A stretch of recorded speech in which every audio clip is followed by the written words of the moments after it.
Hey Ryan, you know what? What? As we get older, I am starting to see the importance of sleeping around.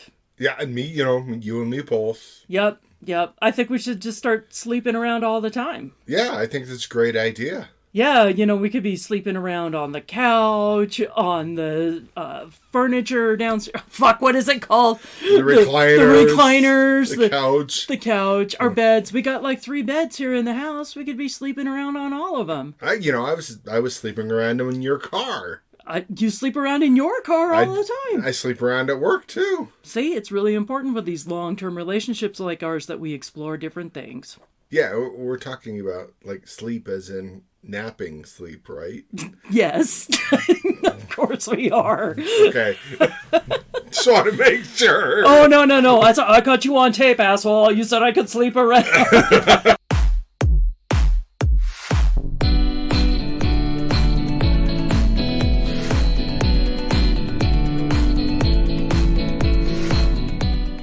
Welcome to Donna Shannon's Coyote Tales. I am Donna Shannon, and here again, my special guest is my significant other, my other half, the better half, Ryan Shannon.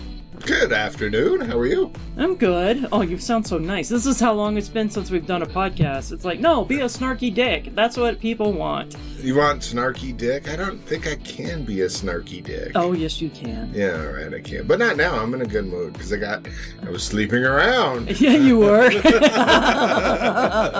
I think we took 2 or 3 naps today. That sounds about right. Yeah. Yeah, but way back in January, one of the things I wanted to talk about is, I had been trying therapy for the past few months, and my fucking therapist fired me again. Again? Again. How many times have you been fired? I think this is like 3 or 4 now. 3 or 4? 3 or 4 times. Give me a whole lot of love. I digress, sorry. No, it's all right. Because, here's the thing. It's like, okay, with this one, I guess I'm just not built for therapy, right? Because the same thing happens every time. I get in there, I start talking about my shit, and, it's like I have to give them the history every time that I have to restart over. And so it had been a few months, and I tell the therapist, you know what? I feel like all I do is come in here and complain about stuff. And she goes, well, a lot of times when a patient is not seeing forward progress, it means that they might not have the right therapist. And I'm like, wait a minute. Are you breaking up with me? And she's like, no. It's not. It's not me. I just might not be the right therapist for you. Oh, the classic. It's not me. It's not you. It's not you. It's me. I'm like, oh my God. So how does that make you? Let's talk about how does that make you feel? It makes me feel like therapy is full of shit. Yeah, I agree. Yeah, that's all right. We don't have therapists as a sponsor, so that's fine. But, what I honestly think is like a grizzly old Gen Xer like myself, it's like, I really want to have a therapist to go in there and argue with me. You need a drill sergeant. I do need a drill sergeant. I did have a therapist back when I was like in my teens, that it was the perfect therapy situation. So I would go in, I'd talk about my shit, she would challenge me, I would get pissed off, and I would leave. At the end of the session, I didn't storm out on these things that we were paying for. And then after like a few months of doing this, I'm like, tell the therapist, you know what? I think I'm good. We worked through a lot of stuff. I'm feeling a lot better. And she goes, well, I think you really need to talk about some issues with your dad. I'm like, nah, I'm good. You have a podcast to talk about those issues. Yeah, fuck that. I don't need therapy. I don't need therapy. I know you got a podcast. I go up on stage. Come on. Yeah. I drive 20 minutes to work or 20 miles to work. I get all my therapy out on the road. People don't know how to fucking drive. Yeah, but here was the thing the therapist said. And so I'm all like, yeah, no, I'm good. I'm out. She goes, you know what? I was surprised that you were here every week. I'm like, why? She goes, well, you would leave so pissed off after every session.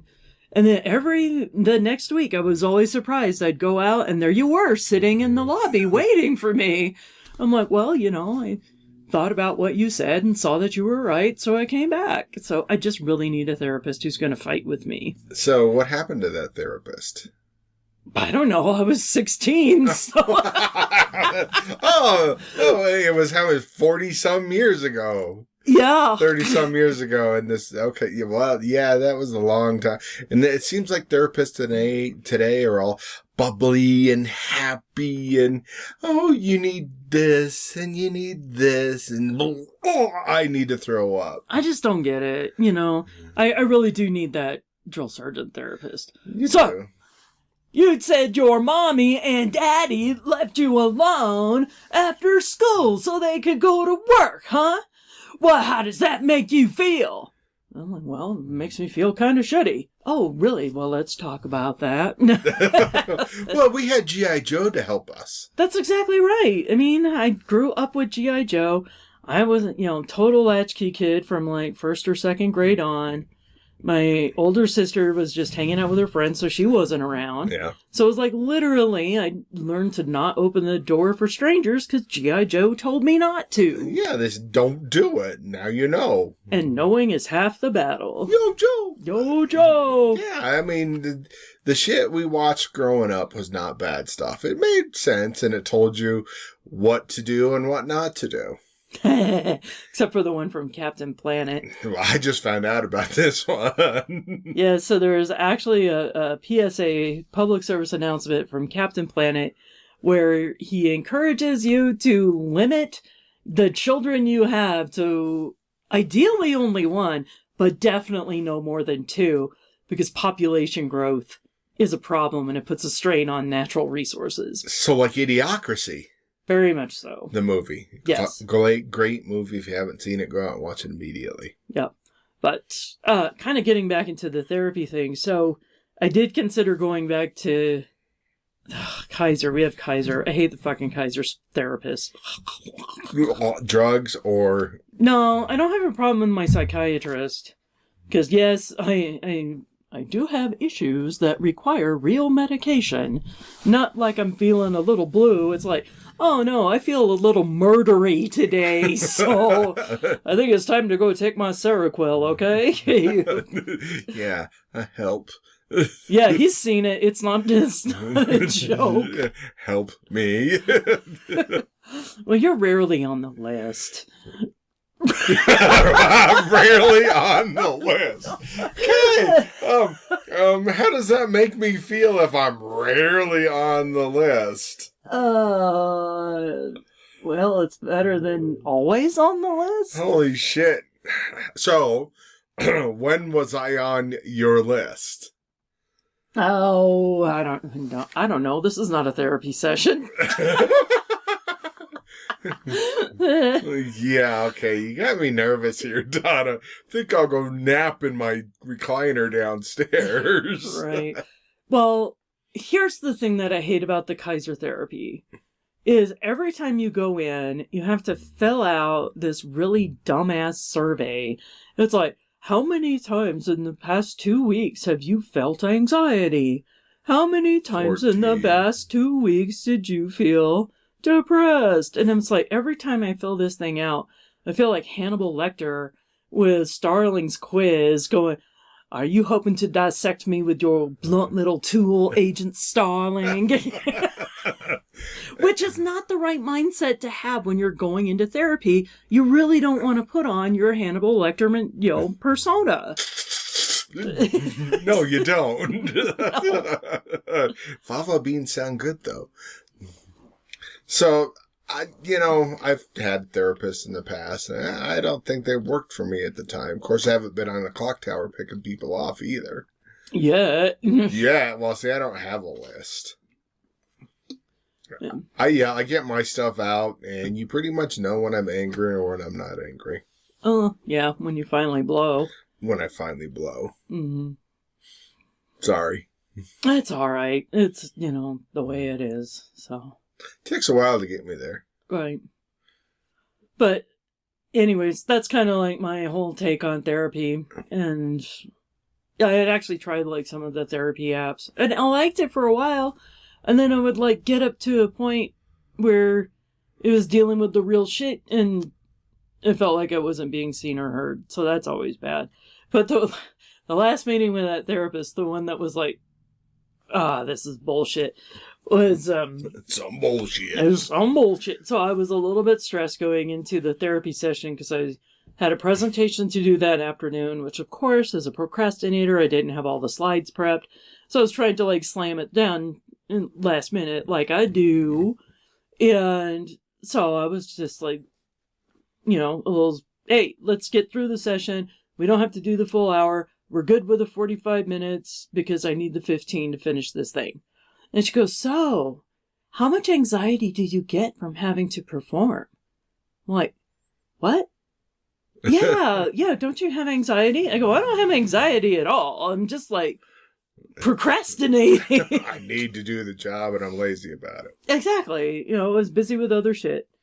And then she's like, I can't even imagine you on the stage. I'm like, what?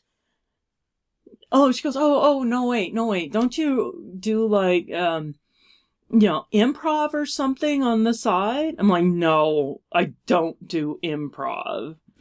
I do stand-up comedy. And there's a big world of difference because improv's all like, yes, and I'll just go with whatever the fuck is in my mind. And I'm like, whereas stand-up comedy, like the real deal getting on stage, it's like writing shit out, write it over again, go practice in front of people who are ignoring you at an open mic, agonize over every word, practice it again,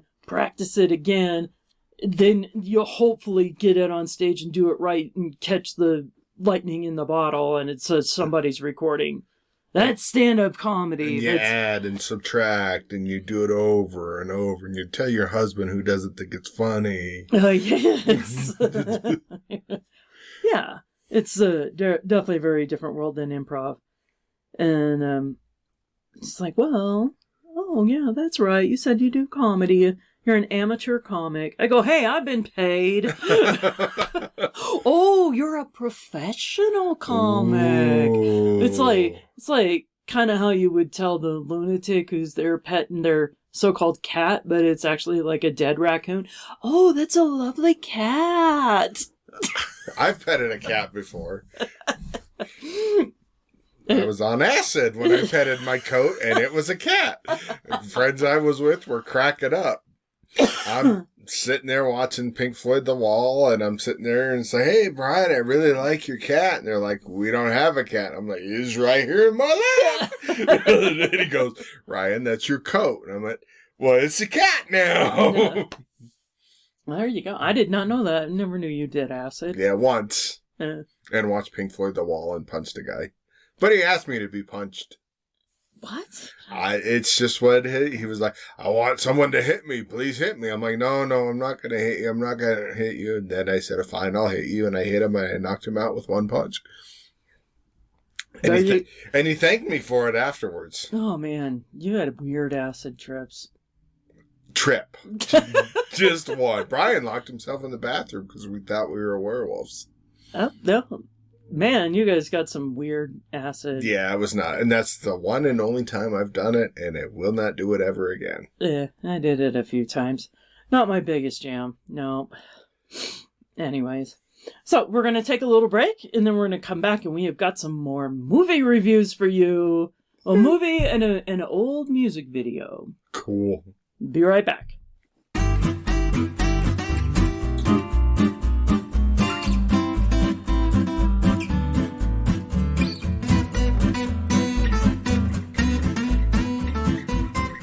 All right, and welcome back, everybody. We've got some great new movie reviews for you. So I want to hit something new that came out. I think it was a few months ago, maybe over Christmas or something like that. Maybe. Yeah, so it's an animated movie called Paws of Fury, The Legend of Hank. And I can tell you, it's really, really entertaining. I watched it twice in a matter of days. That's how much I liked it. Well, yeah, I fell asleep part of it and then I had to rewatch it. Okay. So, in case you were not aware of this movie, there's a lot of people who were not, but it's definitely worth going out and giving it a listen, a watch. Well, listen to it too, otherwise it's going to be real weird. It'll be like a silent movie. Really weird. So the premise of the Paws of Fury, it's actually based on a classic movie that we already know and love. Oh, what classic movie is that? It is actually based on Blazing Saddles. Okay, I can see that now. Yeah, definitely. Yeah. So they took the concept from Blazing Saddles, set it in feudal Japan, and made it cats and dogs. Oh, you can't go wrong with cats and dogs. Right. So it was funny. It was really, really entertaining. Yeah, so the town is all cats. It's not just the town, it's the country. No dogs are allowed, it's cats only. So Hank is traveling to this version of Japan because he wanted to learn how to become a samurai. And through various plots and things like this, just same as in Blazing Saddles, he gets assigned to the town who lost their samurai. And there's nefarious powers that be that want to take over the town for various reasons and wipe them out. And so sending them a samurai dog, knew that they would never be accepted. And in case you're wondering, it's got an all-star cast. The writers were Ed Stone, Nate Hopper, and Mel Brooks. And yeah, well, Mel Brooks he's an American icon. Yeah, so this is like legit, literally Blazing Saddles in animation with cats and dogs. And I think Mel Brooks was even in it. He is in it. Yeah, he's one of the characters. He's the Shogun. Yeah. And the other characters are Michael Cera. He did Zombieland, and he was in the Facebook movie. Was he? He was in Lex Luthor in the Superman. Really? Yeah. I didn't watch that. That would have sucked. Yeah. But he was Scottie Pippen versus the world. Yeah. No, Scott Pilgrim. Scott Pippen. A very different movie. And that's called Space Jam. That's with Michael Jordan. Different movie altogether. I like my version better. Scottie Pippen. Squeak, squeak, squeak, squeak, squeak. The samurai is Samuel L. Jackson. Yep, and the bad guy, I believe, is Ricky Gervais. Gervais. Sorry about that, Ricky. Yes. And there are exact scenes taken almost word for word from Blazing Saddles. Which I didn't think they can get away with it. But like the sheriff is a bong. Now, my favorite scene, of course, its fart scene, was different than the movie, but I thought it was well done. I thought it was better than the original one. I thought it was better too. Yes, so yeah, there's a lot of bean eating, there's a lot of farting. Oh, what else was really good? There's direct references, but then there are other things that they did differently. There's no love interest for the dog. No love interest. Yeah. Was there in Blazing Saddles? Oh, yes. The German woman. I'm tired. Oh, well, you can't quite. Tired of playing the game. You can't quite do that scene in a cartoon. Is it true what they say about you? It's Your true. people. It's true. It's true. Yeah, that's not there. Yeah, that's not there. But it's a good, entertaining movie. Yeah. I think they have even made it into a TV show now. I'd watch it. Yeah. So now, don't believe the rating. It's funny. It's really entertaining. It's lighthearted. You go in with an open mind. Mm-hmm. Okay. I had to go to the Google to see if I was lying or not. And I'm lying. She's lying. I don't think it's a TV show yet. Yeah. But well, sometimes they do that. It's not uncommon. It's like Kung Fu Panda has a cartoon series. History of the World Part whatever. Oh, History of the World Part 2 is bad. Yeah, the TV show is not good. There was a couple funny skits, but I couldn't get through it all. It was not funny. I think we saw, 2 or 3 episodes? Yeah, I just it's couldn't do really it. bad. Paws of Fury, The Legend of Hank is much better. Yeah. But I also expanded your mind with some classic music videos today. And yeah, it's been years Just since one. I've seen it. Just one, but it's been years. So I had to put some questions forth to Ryan about Billy Idol's Dancing with Myself video. So if you haven't seen it, and first and foremost, we all know that song is about jacking off, right? Right. We can't agree with that. We can't, especially after watching that video. When there's nothing to lose and there's nothing to prove, I'll be dancing with myself. And so what prompted this discussion, Ryan was playing Jenga with himself the other downstairs a little bit ago. Well, it's left hand versus right hand to keep the brain strong. Get it right. Yeah, so it was all like, what is this, a contest to see which one's going to finish you off faster, left hand, right hand? Exactly. Yeah, the left hand doesn't get mad if the right hand does it, and the right hand doesn't get mad if the left hand does it. Yeah, your hands don't care if they sleep around. Nope. Wow. But it, literally Jenga. He was literally playing Jenga, Yeah. people. So I heard the blocks fall. They were blocks, huh? Yeah. But the thing that doesn't make sense, and it always kind of mystified me, why are zombies attacking and crawling up a building? What does that have to do with jacking off?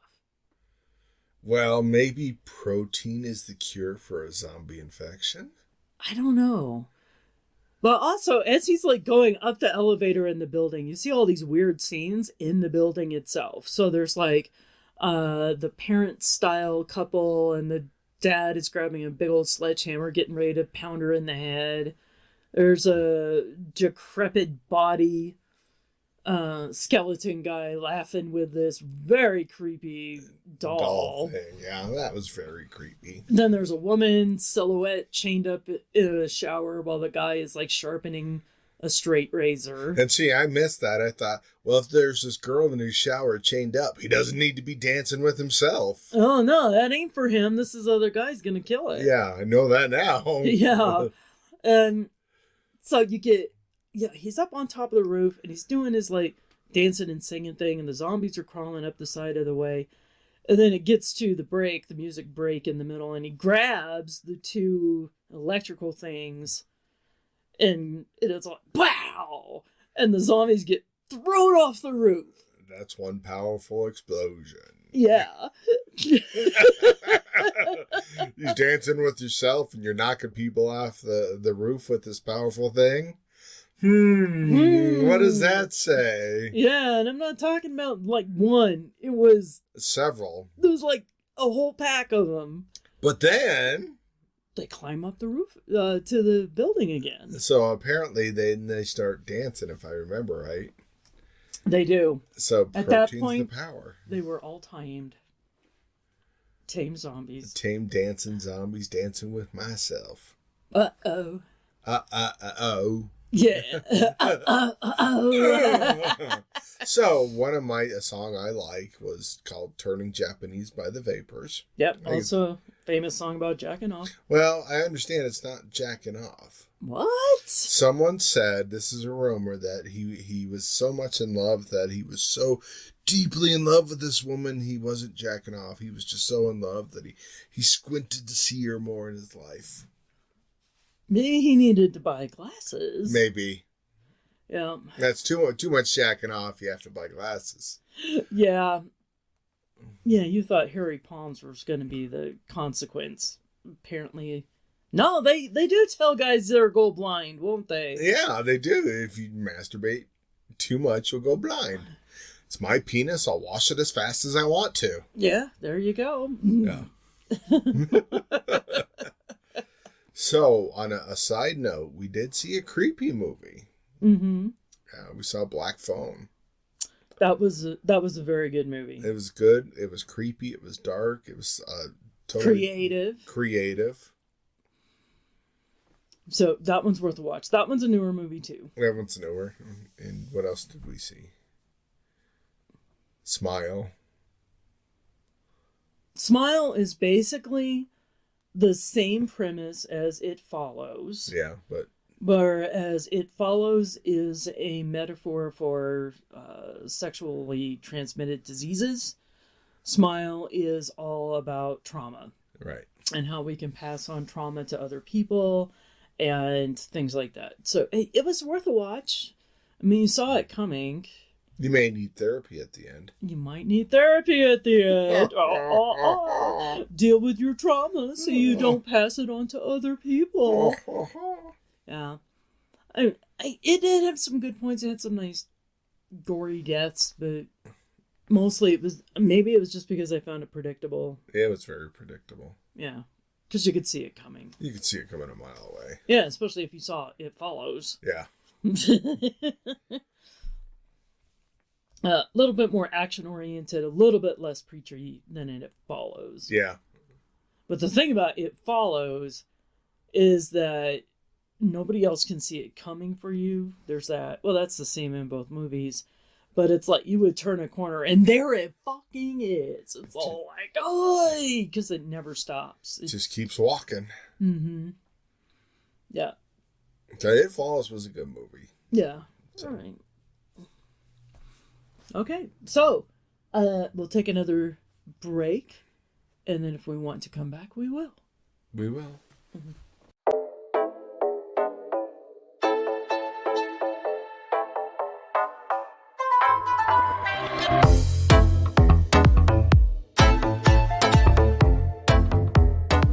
Well, that's almost the end of our time. I do want to mention one last old movie that might explain the whole Billy Idol thing. Okay.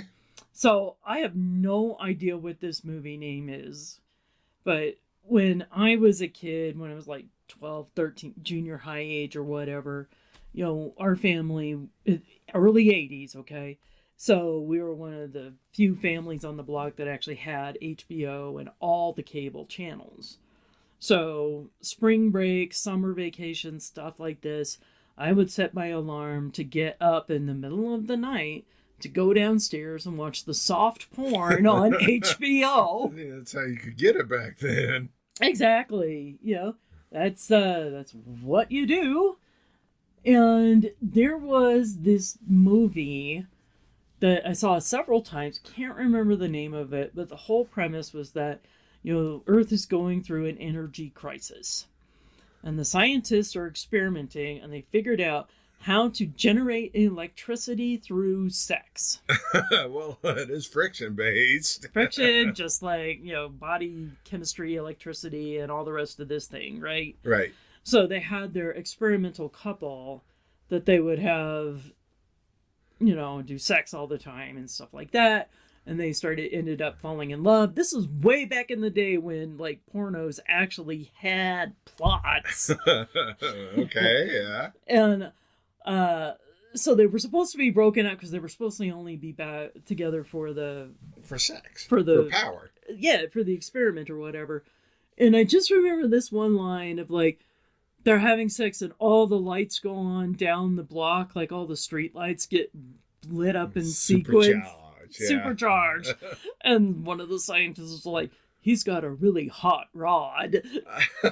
Shit. That's all I remember about this movie. Oh my God. Maybe it's a good thing you don't remember anything about this movie. I remember what the actors look like, sorta. It's porn in the 80s. Probably big mustache and a guy. No. It wasn't the Freddie Mercury look. I kind of vaguely remember the guy. I remember the girl a lot better. Is that bad? It's you. Well, you know, it was also kind of like stereotypical blonde, the big Farrah Fawcett kind of hair. Well, the 80s, yeah. Yeah, nice natural tits. Tiny nipples. Because, gotta remember, I'm like 12 or 13, so I'm trying to figure out, is what I am physically normal? I can because, well, okay. Maybe this would be one argument for therapy, all right? Hey, look at the time. I'm sorry. Hey, when you're 12 or 13 years old and you're trying to figure out, is what I am supposed to be normal? You don't know, right? Right. And especially like way back in the 80s, you don't get a whole ton of comparisons for looking No, you at, don't. naked people. And so even as early as 6th grade, I had like a D cup or even a double D or something like that. I'm a little bit chesty. Yeah, just a bit. Just a bit. I'm also tall. Yeah. So, I'm 5'8". I'm a little bit chunky, and I always have been a little bit chunky. Me too. I'm like way fat now. But then it was all like, just some extra curves there, even as a kid. Get teased by a lot of bullies about being fat and tall and having boobs when nobody else does. So that's part of that validation you're looking for. Am I normal? And then this, I don't know if all porn stars have tiny nipples, or maybe it's because she had fake boobs. I just don't know the difference between fake boobs and real boobs, unless it's like grossly obvious.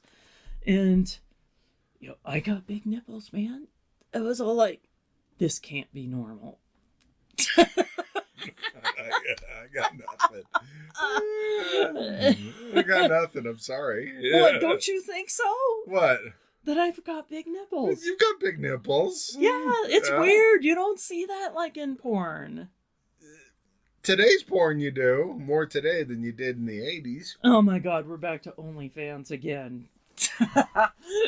If we get comments now with people like, Donna and Ryan, start OnlyFans. We want to see these gigantic nipples. Too fucking bad. No.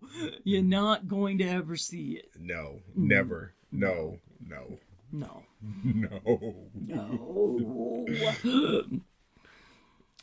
But you want to know the other horrifying part that gave me lots of insecurity? What?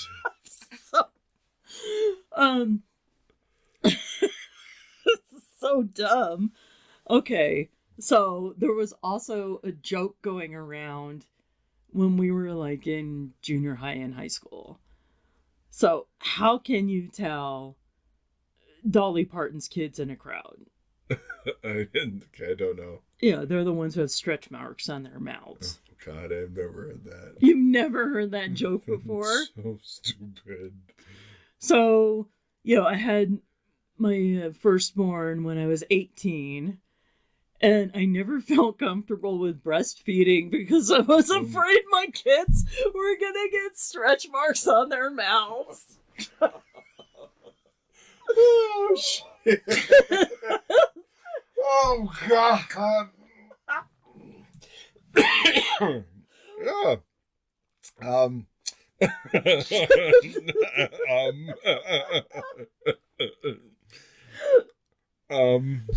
I did not have a lot of friends, okay? I didn't have people to talk to about this stuff. And you're dropping this on your husband on a podcast.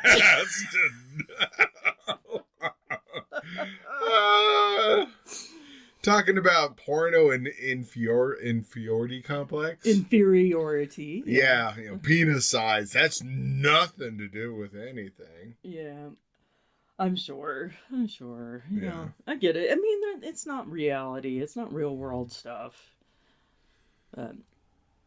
It is obviously real world stuff. But not like average human stuff. No, that's not average human stuff. Yeah.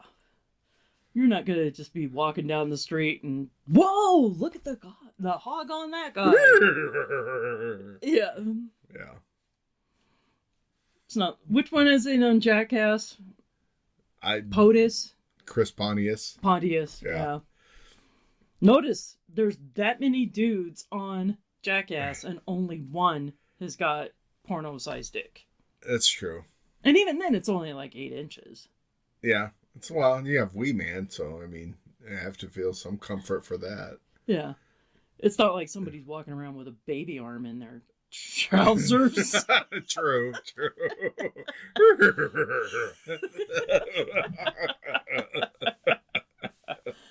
All right. Well, I think that's going to wrap us up for the day. Yeah, I got nothing after that. Yeah, now we all need more therapy, obviously. And I'm spent. All right, people. So, if therapy isn't working for you, maybe you need to tell them to fuck off. But you know what? Don't get me wrong. Therapy can be very great and helpful to a lot of people. I don't want to assuage it from people who actually really need it. And I also thought the term self-care was total bullshit until I went through the surgery on my shoulder last fall, and like the importance of kind of taking care of myself really started to sink in.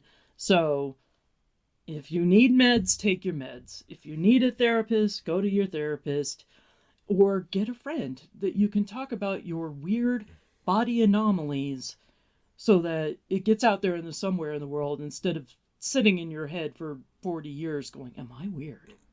Yeah, well, we're weird, but it's a different weird. Hey, everybody's weird in their own way. Amen. Amen. And that'll do us for today. So until next time, whenever we feel like doing this.